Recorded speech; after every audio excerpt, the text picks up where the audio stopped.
મોરબીનો સાહિલ માજોટી વર્ષ 2022માં રશિયા અભ્યાસ અને નોકરી કરવા માટે ગયો હતો, જ્યાં કુરિયર કંપનીમાં નોકરી કરતા તેને ડ્રગ્સ કેસમાં ફસાવી દઈ અને રશિયન આર્મી જોઈન કરવા માટે ફરજ પાડવામાં આવી તેવો પરિવારનો આક્ષેપ હતો.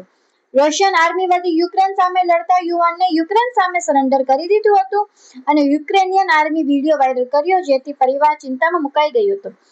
પુત્રને પરત લાવવા માટે માતાએ સરકાર સમક્ષ રજૂઆત કરી.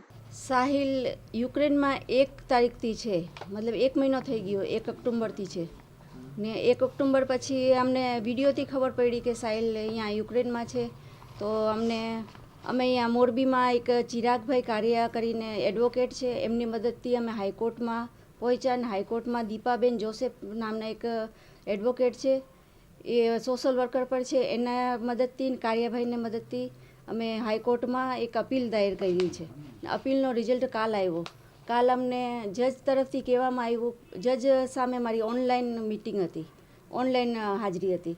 પછી જજ તરફથી અમને કહેવામાં આવ્યું કે તમને એમ્બેસી તરફથી એક ઓફિસર પ્રોવાઈડ કરવામાં આવશે. તે ઓફિસર જશે યુક્રેનમાં સાહિલ કેમ આવ્યો, રશિયામાંથી યુક્રેન બોર્ડર ઉપર કેમ આવ્યો, આર્મીમાં કેમ આવ્યો, પછી યુક્રેનમાં અત્યારે કઈ જગ્યા છે સાહિલની હેલ્થ કેમ છે અને સાહિલની એની મમ્મી હારે વાત કરો. આ બધી જજ સાહેબે વકીલને બધે વિગત આપી છે, વિગત આપવાનું કીધું છે. તો એ પ્રોફેસર યુક્રેન જશે, યુક્રેનથી બધી તપાસ કરી સાહિલના બાબતમાં ને 3 ડિસેમ્બરે પાછો લિખિતમાં સબમિટ કરવાનું કીધું છે એ પ્રોફેસર સાહેબને.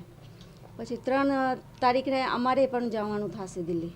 અમને તો 100% અમને વિશ્વાસ છે આપણી ગવર્મેન્ટ ઉપર, આપણા મોદી સરકાર ઉપર, આપણા બધાએ જેટલા રાજનેતા છે બધાએ ઉપર અમને વિશ્વાસ છે ને અમને હૈયે ધારણા છે કે અમારા દીકરાથી વાત પણ થશે ને યુક્રેન સરકારથી ઇન્ડિયા પણ આવશે છોકરો.